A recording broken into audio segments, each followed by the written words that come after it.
Welcome to the Path to CPO, where we peel back the layers of success and delve into the journeys of the most dynamic Chief People Officers. I'm your host, Nelson Sibalingam, CEO and co-founder of HowNow.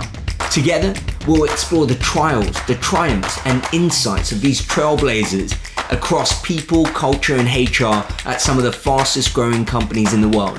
This is not just their story, it's a roadmap for all aspiring people leaders. Tune in, rise up, and let's embark on this enlightening journey together. Aki, hello. How are you doing? Welcome to the show. I'm great, thanks. Thanks, Chris. Superb. Well, look, thank you ever so much for finding time to join us today.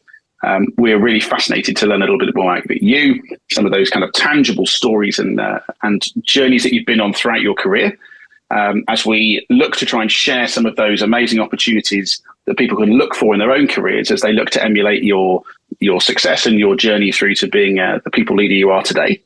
But before we get started, why don't you do a little introduction and just tell us a little bit about yourself? Yeah, sure, of course. I'm Aki. I'm currently director of learning experience at Superside. Superside is a wonderful company offering creative services, meaning other companies can subscribe at Superside and basically within a second expand the design teams and have really talented creatives at hand. And I joined Superside a few months ago, 4 or 5 months ago, I think. Before that, I had a few other stations, which I'm sure we'll talk about in a few minutes. Absolutely. That's superb. I can see that you've had quite the career in and around technology, much like myself, obviously clearly passionate around technology, be that software and hardware, with some interesting and really exciting brands and experiences over the last near decade or so. So I guess let's start with something really simple. Help us understand a little bit about sort of what inspired you to pursue a career in the kind of learning experience or people leadership space. I can see that you started obviously in what you call an individual contributor role, and then grew through to running what actually transpired to be the biggest Apple store in Germany. And it'd be great just to understand a little bit more about your journey and what inspired you to kind of pursue that direction. Yeah, of course. I think one of the principles I try to follow is to just follow interest. It's a coaching principle, to go where you're interested in, where your curiosity lies. And that's really something I always try to do. And when people ask me about my CV, I had a bunch of changes in my CV, why I did that and how I did that, this is my answer. I follow my curiosity, I follow my interest. And that's actually what happened when I was at Apple in a retail store. And as you said, in Berlin at Kurfürstendamm, I joined the company and only worked part-time there. Still did a bit of music. I'm a musician by training. But I got really fascinated by the way Apple looks at people development, the way Apple develops people in very different areas. And I kind of became obsessed with it, really. I started to read about it, to research about it. I wondered what it means for me, how it could be useful to others. And kind of really was impressed. And I think that's such a good fuel to follow the next steps and think about how to build your career, basically following your interest and following your curiosity. 100%. That makes so much sense. But I suppose, in a way, it probably links directly back to what you alluded to there, that actually you were a music producer and a soloist in your early years. And I guess that has to have you have to have like a drive, an internal drive and passion to pursue something as talented, but also as challenging as that. Are there any experiences you had as a musician that you've kind of carried with you in terms of your career and I guess the corporate life? That is an excellent question. I think I've never been asked it before, but I think, as a musician, what happens is that you have to practice for a long time and really work on basic skills to being able to perform on stage in the end, right? So in the end, the performance is built of many different elements and skills and, of course, interrelations with the musicians you're on stage.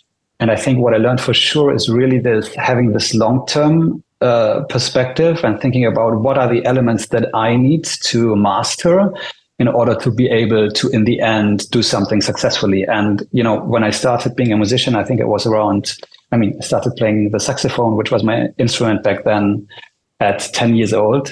And then, by 14, I would perhaps say I knew I wanted to become a professional musician.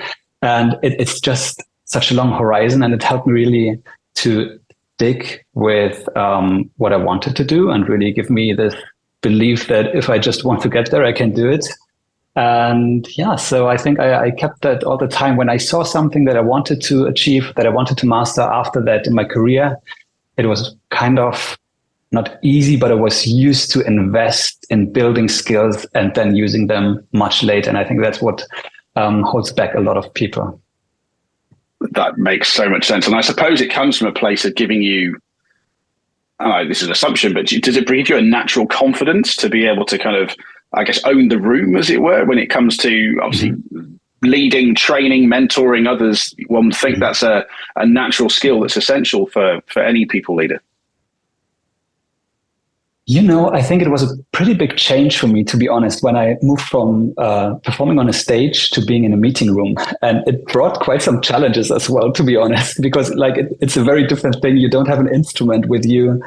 You need to perform in very different ways. What I knew, of course, is, that how it is being in front of an audience and, a lot of very basic things. But I think it cost me quite some readjustment to go from being a musician, like a performer as a musician, to being somebody who leads meetings, leads workshops, and so on. And I rather did that step by step and really build on my skills that I built along the way. Am I drawn to be in these positions and to be in the spotlight from time to time, or to lead bands, meetings, workshops, whatever, brainstorming sessions? I think so, yes. But it was quite some change, to be honest, from being a musician to being in a business function. I can imagine. It's I personally love the saxophone. So I remember my dear old dad playing Jerry Rafferty's Baker Street to me on repeat when I was a child. Oh, nice. And, it's still instilled in my brain to this second. But I saw on your kind of journey as you kind of built up your skill set, and thinking about, you mentioned there facilitating meetings and leading rooms. You also had a stint where you then traveled to Mexico and were teaching German. I guess, again, did that really help you kind of build those skills in terms of capturing a room and I guess engaging people when it comes to that kind of facilitation side of your career to date? Mm-hmm. What I would say is I needed to use different methods to engage people in these different positions, right? As a musician, being in Mexico in front of a room of people who don't speak German, but I need to teach them German, right? So it's not my first language. I even used Spanish. I do speak Spanish, but it's not like my first language. So it's also tricky sometimes. And then again, right now I'm working in English all the time. And I think it's very interesting to try to create engagement and participation and really support people in their growth in these very different contexts. And what I never forgot, I guess, is the different elements that I had to use in these situations and the principles, the underlying principles. I think that's what I'm coming back to again and again. And I think that was really helpful, like seeing this in different situations, and I could possibly find my, create traction and find my entry points. I'm very envious of your multilingual skills. I think that is a tremendous skill set to have. Do you think being multilingual has given you an additional capacity to, I guess, potentially articulate things in very clear ways that break down maybe some of the barriers that traditional folks like me that are very much, an Englishman speaking English for 90% of the time? I have some French, but that's about it. Has that helped, do you think, in terms of the way you run your sessions and lead your teams? Yeah, I never mastered French, by the way, so it's a language I would love to speak, but I think so, because I think, there's a few things that are universal. And what would help me a lot is, one thing is that I can connect with people in different languages. So I can create these first kind of relationships in different languages. And I feel it does help if you speak with people in their native language. But of course, there's much more languages that I don't speak than languages that I speak. But what I think it helps with is understanding what is universal and what works for all people in the end. And, like being really attentive when you speak to someone, really listening to somebody, showing curiosity, not only in the words that you say, but rather in how you kind of with your gestures and how you relate to people in the end. And I think what it showed me is really how you can basically use this independently from the language and not necessarily how to phrase things, right? Because I think to human communication, I'm sure you know this as well, like there's so much more than the words that we use. Like most of the things that we consider communication is beyond words. And I think it's a good education to be in countries where you don't speak your first language, or be in contexts where you don't speak your first language, just to understand even what am I missing, right? What can I not say right now? And how could I potentially find a substitute for that? I think even in English, there were many moments when I thought, oh God, how can I be on point right now? It is tricky sometimes, but I should have a love for language, and I think it helps me to learn quickly and also to use my language to achieve my goals. Yeah, absolutely. And it's funny though, because as you described that, I could see the natural connection back to your performing days as a musician. You described a set of ways of communicating without words, but also a way of I guess capturing people's attention with brilliant basics and maintaining those brilliant basics throughout. So that was it was interesting seeing that kind of connective tissue, just as you described that, then kind of coming to life. And I think it's being an engaging and sort of charismatic and kind of considered person, I think is really important in being a really credible leadership or person of in the leadership sort of team. So yeah, that comes across really clear. So if you then reflect on that period of your sort of career that comes after that, in terms of starting off as that part-time specialist at Apple and growing through to running a substantial team, are there particular skills you think that you learnt in that growth period, or in that period, that you continue to use today with within your current role? Mm-hmm. Yeah, I think what I learned most, one of the biggest steps, I think, is when you're an individual contributor and then you switch into a leadership role. You need to use really different tools and techniques and approaches to be effective. And that's, I guess, I see you smiling right now. I guess perhaps you have also seen this step. It's very interesting. I think a lot of people are not very conscious about this, and I really try to extract these, what are the main differences. And I think what I've learned is that in order to be effective, you need to build relationships, right? If you don't have strong relationships, you will just not be successful. And I've seen a lot of people who kind of ignore that or don't feel comfortable with that. And that's also my first advice for people: is if you don't feel comfortable, building relationships with people and using those in a very positive sense to achieve goals in the end, and to drive the business, then probably you will have a hard time being a people leader. And so really thinking consciously about how can I build positive relationships, and also relationships that, how do I say this in English? That can survive conflict and that can survive difficult conversations. Absolutely. How do I build these, and how can this all work in this corporate setting, let's say? So this is one thing. Start with relationships. That's really important. And I think what I also learned is that when you're an individual contributor, obviously you drive a lot of the work, and you are responsible for getting work done and for achieving goals and so on. And once you're in a leadership position, you will have to enable other people, and you will have to find genius in other people and unleash the talent, because that's your best tool, right? This is something, if you still try to achieve it yourself, and I think there's also a lot of examples, you won't be effective. And that's, I guess, a trap that many people go into, and that I've gone into for sure a few times as well. But I think, this is the second element, like how can I enable others to do the best work of their lives? And how can I build relationships that allow to speak about difficult topics and wonderful things, and really, being something where people enjoy communicating with you. That's my two biggest levers, I would say. Amazing, and I love that phrase, finding the genius in other people. That's brilliant. That speaks volumes to me. So I guess if you then think about the 3 years of growing into your current role that blossomed on the back of the Apple piece, what was a really big win that taught you a great lesson that you've carried forward? I think there was a bunch of situations when I was able to master something that I was not really good at. For example, you spoke about if I was able to take some of my skills of performing or, owning a room, something like this into the business setting. And in the beginning, I wasn't really. And I really had to work on this and really had to, use my, use a lot of practice, ask people for help, which is one of the most important elements that I've ever found in my career. Like, asking people for support, people that are good at something, people that I trust. And I finally was able to kind of overcome this and, developing skills that I wasn't able to use before.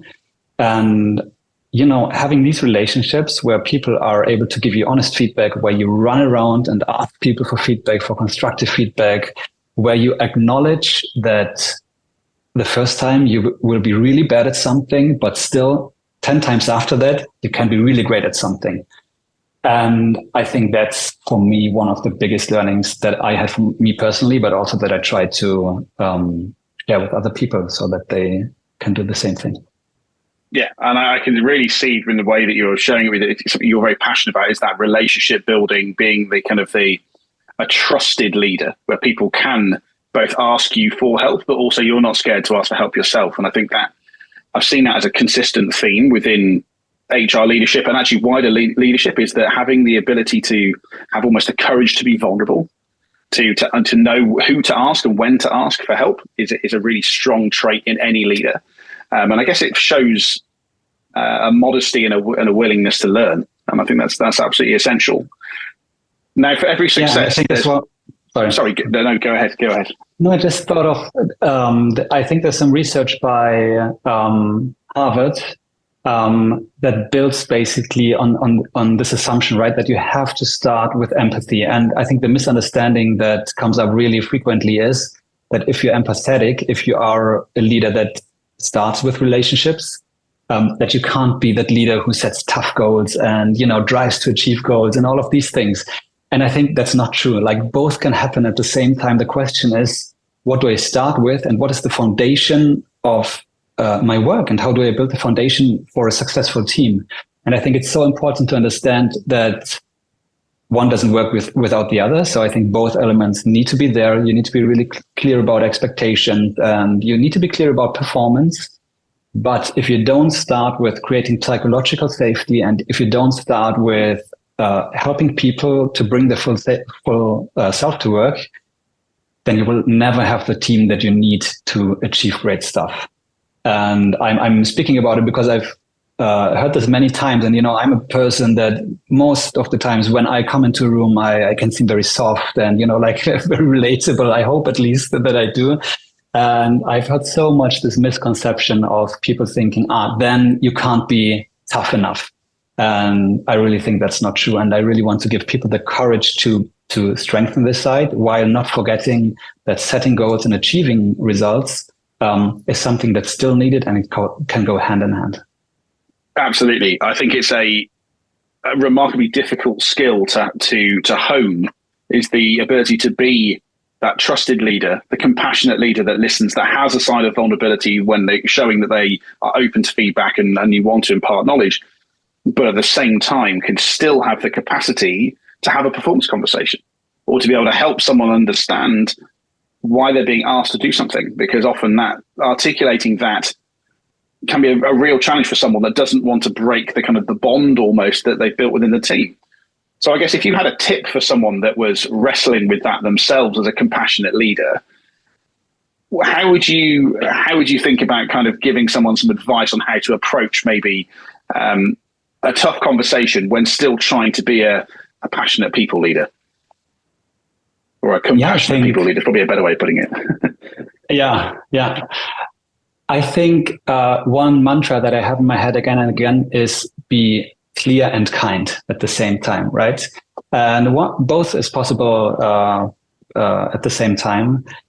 And one thing, it's one thing to be seen as this strong leader that is also perhaps, reacting overly intense and all of these things. And you don't need that if you're really clear on what you need and if you can really explain what you expect from people and so on.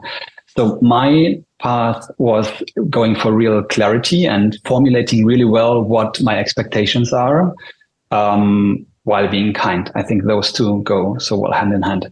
I guess there's a lot of ways people can develop and, different combinations that people can use. I would just encourage to always consider these two sides of things and thinking about how can I do this in a positive way and in a way that it creates more than it destroys in the end. And I think that's a tricky balance sometimes. It certainly is. And I guess if you then think about your growth into your kind of current sort of director role in terms of learning experience, what role do you see learning playing in helping people grow that side of that skill set? Mm-hmm. I think I had different missions throughout the years, I would say, and there's some things crystallizing that I think learning and development should do, or sometimes it's called learning experience, like right now. But what I would say is,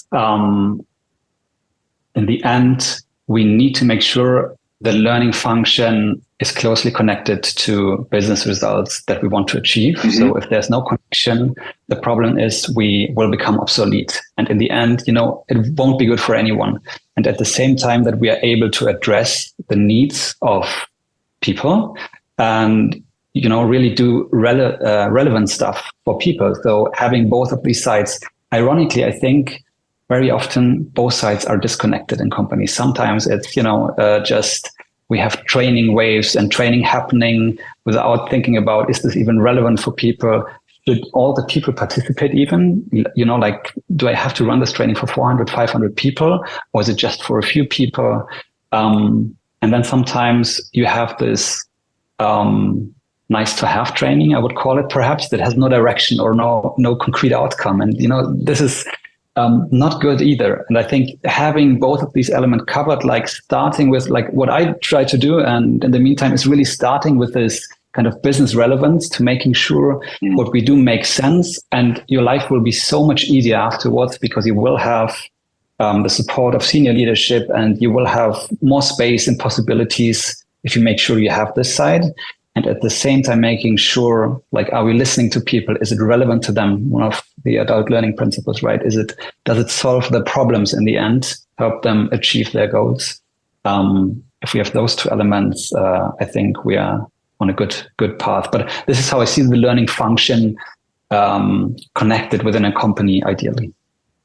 Absolutely. And I guess so. If you think about sort of your current role, then do you think having an understanding and an appreciation of the kind of the context of the business and what matters to the business and the wider business leadership team is an essential component of your role and a skill to make sure that we embrace as learning professionals? 100%. I would say 100%. And I would say perhaps it's also the difference between, I talked about the difference between being an individual contributor, then going to a team leader position perhaps, and then going into senior leadership. That might be the difference, that you have to think on the strategic level and that you have to make these connections between what does it mean to the business. And I don't mean being blind and following all business goals, but a large part of my job right now is connecting these dots and meeting with people to understand what do we actually need to achieve here and what role could learning play to support you and your teams in achieving this, right? I need to start with this.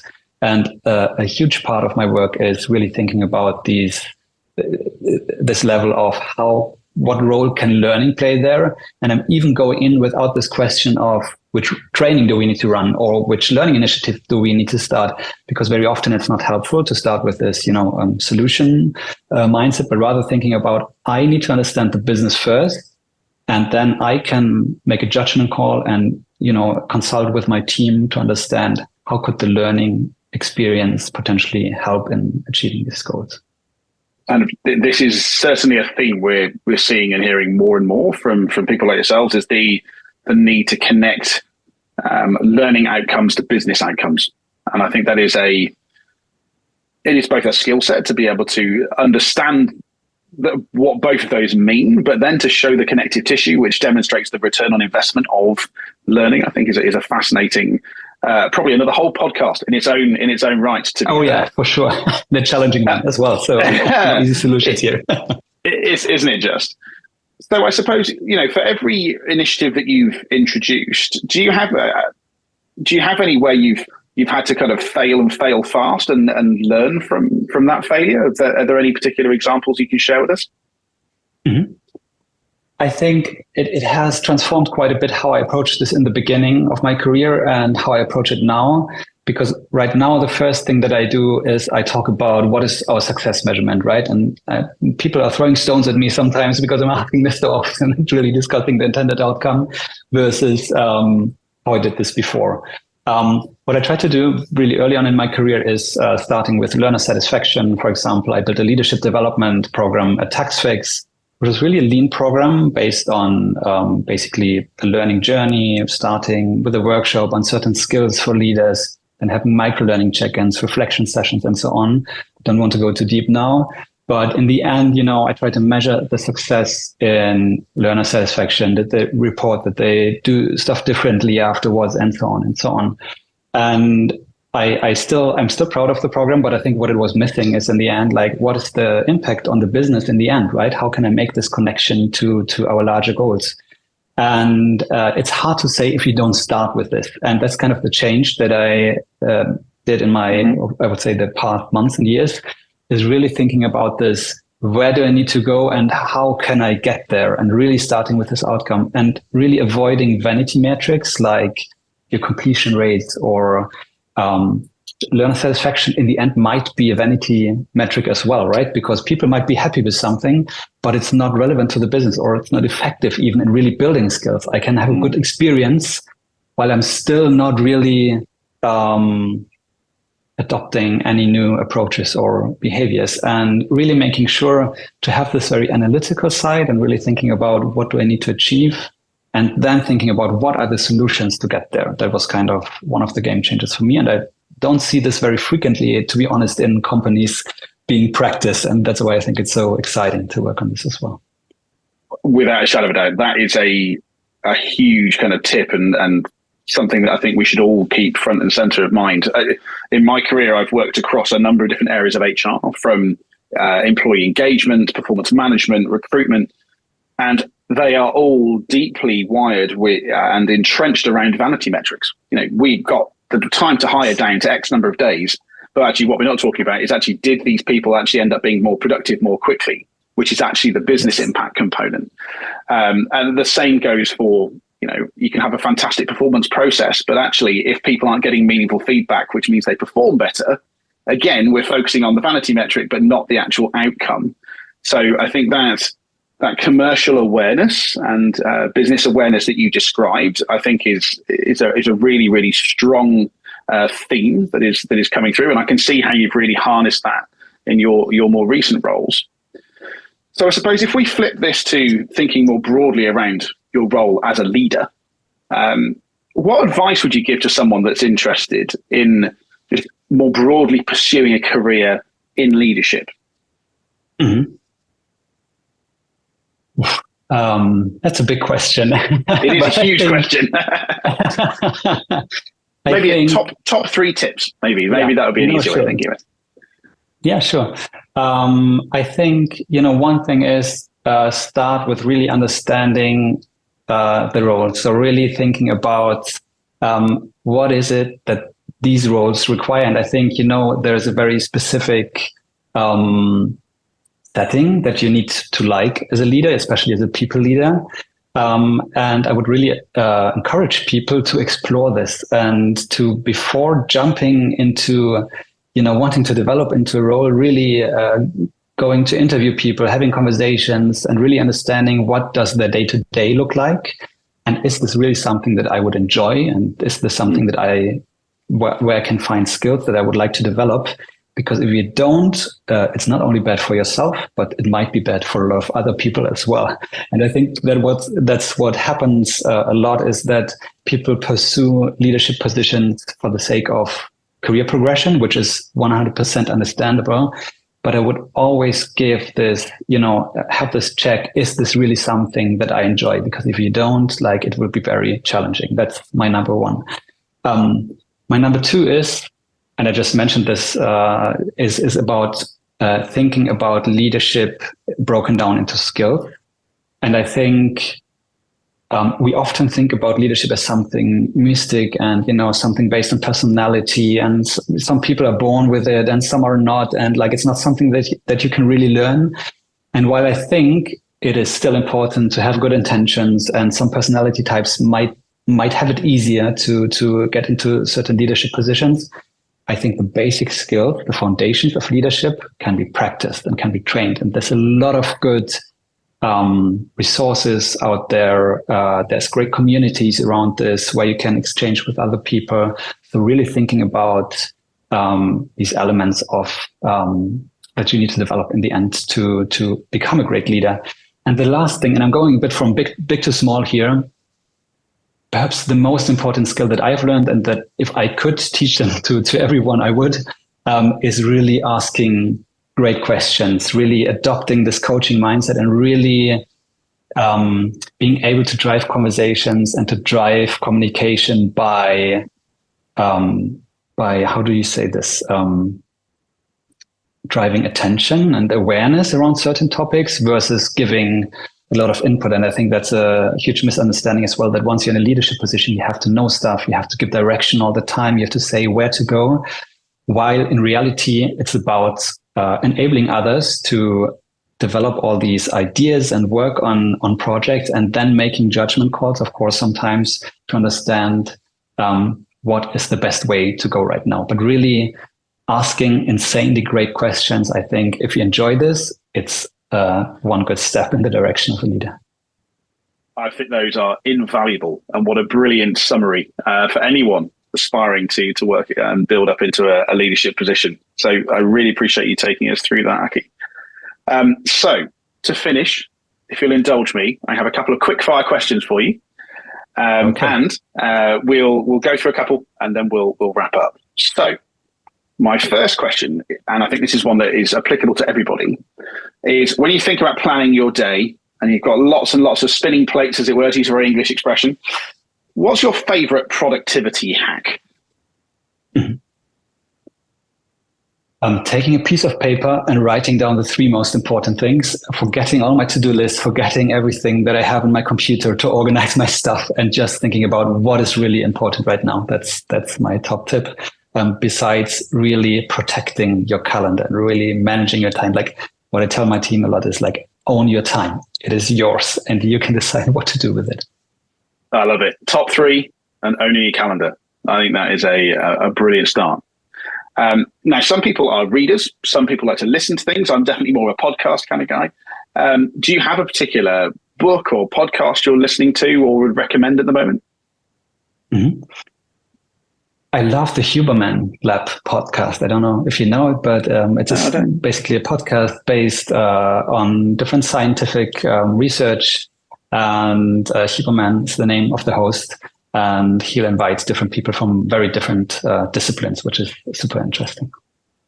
Brilliant. Thank you. I will definitely be looking at it. So that's Huberman, is that right? Huberman with H, yeah. Excellent. Thank you.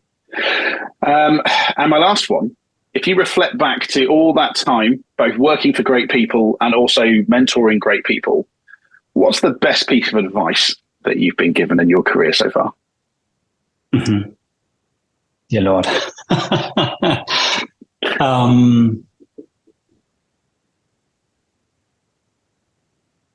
I guess, and it sounds like such a cliche, but trusting yourself, like, try to be the person that you can be at best versus just trying to be someone else that is just a copy of somebody. And I think it is so powerful.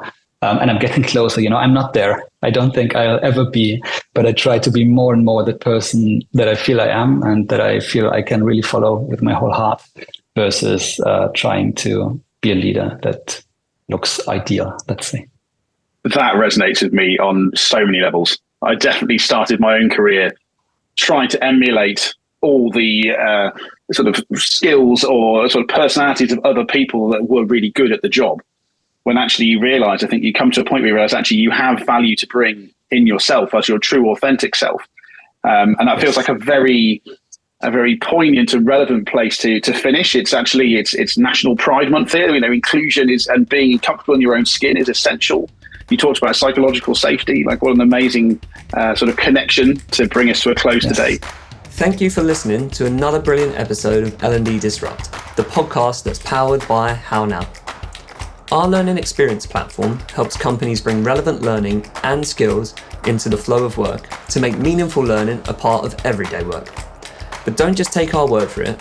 Here's what some of our customers have to say. And if you like what you hear and want to learn more about HowNow, just use the link in the description to book a demo. As a loyal L&D Disrupt listener, we'll send you a swag pack containing a copy of the book Learning at Speed and some HowNow merch once we've shown you around. And we needed somewhere to have a central home for all of the learning content that was being created at pace. And we also really wanted to support a modernized learning. So moving to that 70-20-10 model, where learning is really integrated into the flow of work at the point of need. And we knew that HowNow would be the perfect platform to support with that modernized approach. And I was confident that HowNow was right for FitFlop because it passed the eyeball test at the Learning Technologies Conference, number one. Does it look like it's going to be user-friendly and people might actually want to use it?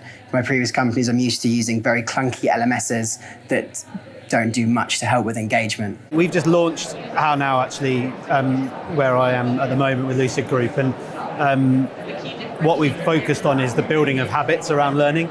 So trying to get people into healthy and regular habit of learning so that it becomes an everyday activity as opposed to something they have to take lots of time out. We're very time poor. The tools they've got, the information they need is where they need it at the point. So integrating into Microsoft Teams as we use it or any other collaboration tool, making sure that any learning is accessible at their point of need. So where they can ask a search first question and then we can provide them the information they need straight away.